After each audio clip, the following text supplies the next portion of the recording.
Hey, now, I absolutely love momos. And if you have not tried those delightful little dumplings of glory sent from the heavens of Nepal, I highly recommend you do so. Now, the other day, I was in a Nepalese store looking for some ingredients to make some stuff, and I came across this. And it's a Dalle hot chili sauce. Taking a look at it, I was like, oh my goodness, what's inside here? We've got the chilies. There's garlic, sugar, a little Szechuan pepper, salt, and lemon juice.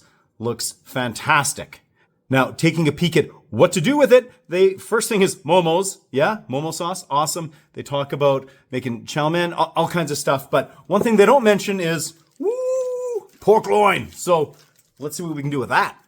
Now, if you've watched many of my charcuterie videos, you will have noticed that I am a big proponent of pork loin. Just the price point, the ease of availability, I really like it, and I have found that it makes really nice charcuterie. So I'm going to do that today with this pork loin here. Now, I'm not planning on using the entire thing for this. This is a nice sized pork loin here, but I am going to cut off just a little bit of it here, just for a couple of meals around the home. So just take off some chunks like this. I'm going to set those aside, vacuum seal them, and then they make some really nice cutlets or something like that a little bit later on. And I'm going to work with this chunk here. Now, I'm going to just leave this bit of fat on here. That's going to add a nice little bit of fat to our finished product, which is important because otherwise we're talking about a really lean cut of meat here. And let's go get a weight on this. So another thing you might have picked up on in some of my videos here is this sort of never-ending quest for nice, spicy charcuterie. I was quite successful with my last recipe of a chipotle charcuterie where I had all kinds of nice chipotle powder on there. It was super spicy, lots of cayenne and stuff going on. Loved that. I'm curious to see what this would do here. I've tried the actual peppers before and found that they were really nice and spicy. I'm curious to see what the actual sauce would do.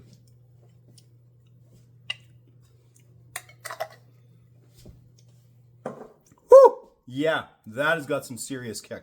Also, a lot of garlic coming in the door there. It's got this heat that's just building and building and building. Really quite sharp. Just enough acidity in there. I really like it. This, if I had eaten an entire tablespoon of this, I'd probably be in trouble. Right now, my tongue's going a little bit numb. I love it. So let's see what we can get in this pork loin here. Okay, it's been a few minutes. I still feel that heat. It sort of peaked at a not quite uncomfortable level, stood there for a little bit, and it's kind of just dwindling a little bit. It's a really, really pleasant glow going on right now, so I'm really excited to see what this might do in this pork loin. Now, as far as the actual cure goes here, it's going to be really simple, and I'm also going with an equilibrium cure, which means that I've got the exact amount of cure, the exact amount of salinity or salt in this as I want in the finished product, so I'm not needing to freshen anything afterwards and fresh water or anything like that. It just is what it is. That way you cannot over-cure with time, which is really nice. You just hit it with the stuff that you want, give it enough time, you can go even longer, which is what I will probably do, just to let that sauce penetrate as much as possible, get as much flavor in there as possible. The other thing is that I am using grams in weight. Sorry to my friends there in the States, grams are just so much easier to work with math-wise. So for this, I've got the weight of my meat, which for the record was 2.455 kilograms. Just over about 5 pounds there, right, with that meat. And I can just take that amount. I just made it into grams, so 2455. And you multiply that by the percentage. That gives you the amount of grams that you need, which is great because you can scale this for any size recipe. So, okay, rant over. Let's make this cure. Starting off here, I have got cure. Well, okay, second rant here. Yes, you need cure for this particular type of product, okay? It's going to be sitting in this sauce, in this cure for at least a few weeks, doing its thing. Then we're going to be hitting the curing chamber for probably a couple of months. Okay, all that time, we need the sodium nitrate in there just to prevent botulism and all kinds of other, little nasties from happening here, all right? If you can't get behind that, maybe the charcuterie is not for you. I don't know. Either way, we're doing that. We're going with 0.25%. This is sodium nitrate. It's cure number 2 or prog powder number 2. That sort of slower releasing, slower acting cure product. I'm adding that to 3% of a non-iodized salt. This happens to be a pickling salt. You could use kosher salt, whatever you want. I'm just going to be adding the cure to it and then stirring it up here. It's just going to be that in the sauce, my friends. That's going to be our cure. So let's get this onto the meat. So I've got this pork loin in this handy dandy meat tub, which I really like because I can take the salt, and when I'm doing other types of charcuterie, just whatever is in my in there with the seasonings and stuff like that. I'm going to splash it around here. Yes, I'm getting a lot of splash off into the tub. I'm going to scrape that off and into the vacuum bag afterwards, but this just kind of gives me a little nice original distribution of that. Okay, salt and cure's on there. Let's get the sauce. All right, here we are. I'm going to start pouring. No, I am not weighing this. This is similar to what I do when I make my pork loin or even copa muscle-based capicola using a hot pepper paste. I just add whatever sort of looks and feels right here, enough to get a nice solid coating all the way around. You know what? We're doing the entire jar, which for the record was 380 grams or just about 13 and a half ounces. You can try to get most of that into there. And woo, that is a lot of this sauce. Just going to smear it all over the place here. Again, the goal being to get a nice spicy chili charcuterie going on here. Awesome. Okay, I got to prepare my vacuum bag. All right, here we are. I have a vacuum bag that I have double sealed on the bottom, and I've got my lovely assistant. Don't drop it. Woo! There we go. Okay, you can set that down on there. We're just holding it like that. Now I'm going to get all of this goop out of here, just scraping it out, make sure I've got all that salt, any of the cure that's still in there, as well as that sauce. I'm just going to get into here, shake it all up, and then get ready to seal. All right, I've got my trusty food saver out here, and now that I've got everything into this bag, all of that cure, all of that sauce, everything like that, let's just get this sealed up here. And I cut that off just before it was really starting to do a vacuum on that. I don't need a perfect vacuum on this by any means. The purpose of this is just to create a nice sealed bag that's not going to leak on me, guaranteed.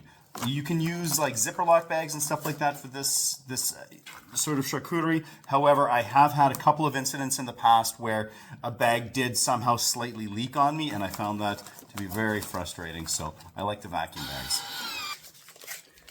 Here we are, all nicely sealed up and secure.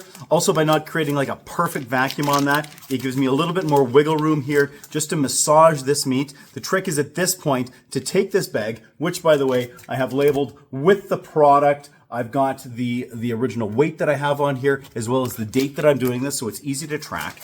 I'm going to take this bag, get it in the refrigerator every day or so, go in there, just kind of move it around a little bit, massage it, and make sure everything's kind of nicely penetrating this meat. This would take a minimum of 2 weeks. I'm for sure giving it longer than that, so we'll see how patient I am.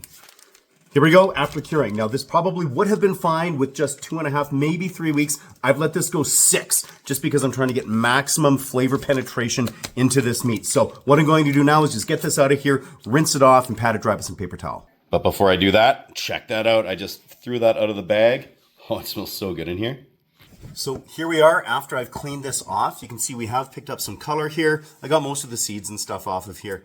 But either way, I'm doing this. I am actually going to be adding a little bit more of this Dalle chili sauce here to the meat. I like to rinse this off and clean it off. I just like to start with a bit of a clean slate, especially when we're going into the curing chamber and it's going to be sitting in there for some time. I don't want to risk there being anything in here that might be less than appetizing. So I'm just going to give this the slightest little coating of this. I don't want a big, thick quantity of paste on here, but this is going to sort of help the casing adhere to this meat and just give it a chance for a little bit extra flavor going on here, a little bit extra heat. So just a little rub down, and then I'm ready to prepare my casing for this.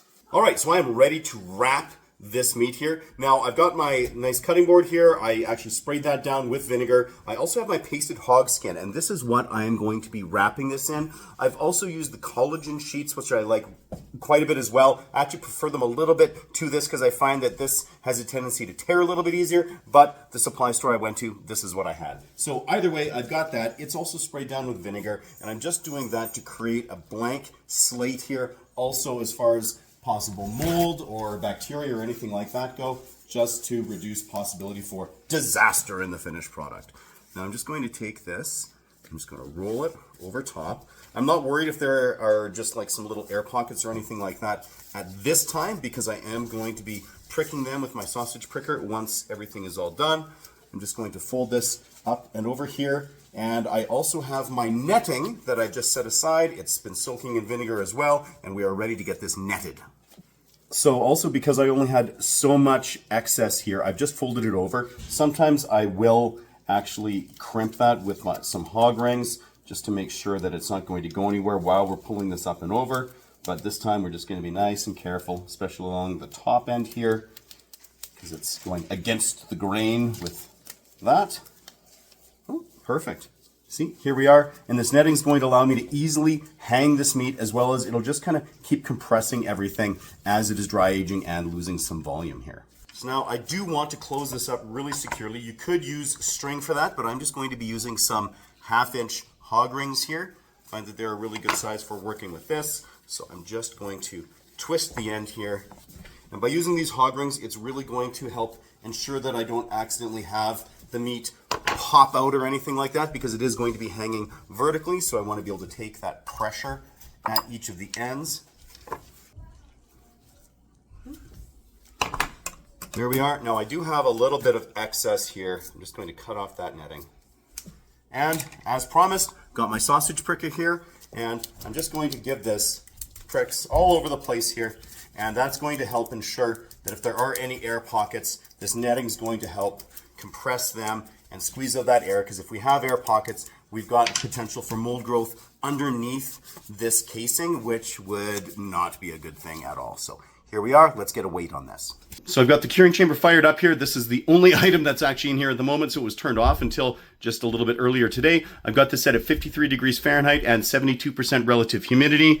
And just taking a look on the inside here, got this all nicely cleaned out, and the meat is hanging. I did give it a final spritz down with some vinegar on the outside, again, just to reduce potential for mold growth that I don't want, since I'm not going to be spraying this with a specific mold. And what I've got here is my original weight and my target weight, all in grams, because math, again, super easy to deal with, as well as the product and the date that I'm doing this. I've got this all set up, and now the waiting game begins.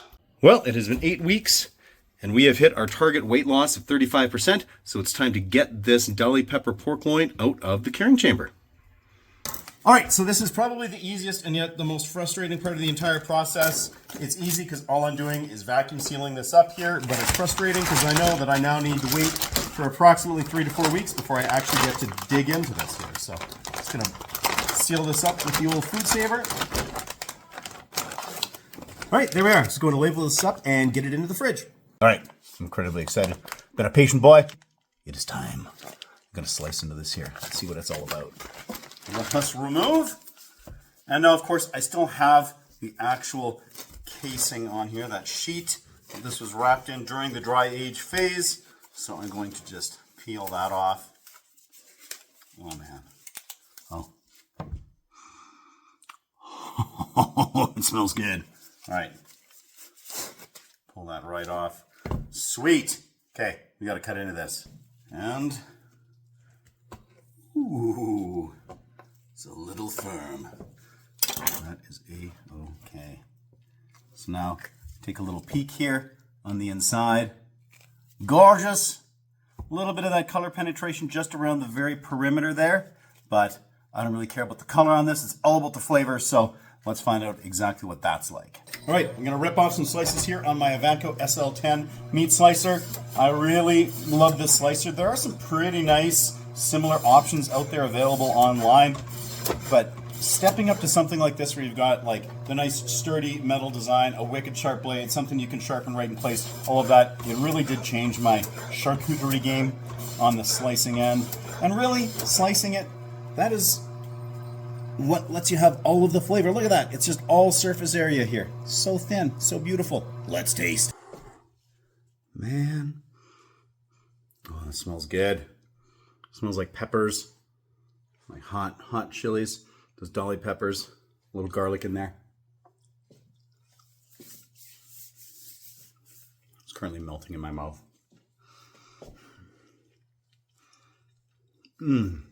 Okay. All right, it's certainly not melt your face off heat, even though, speaking with somebody earlier today, I was talking about this event here tonight, and I did describe it as my desire, wanting it to melt my face off. Hasn't done that, but there is a nice, significant, really kind of sharp heat coming right across the palate.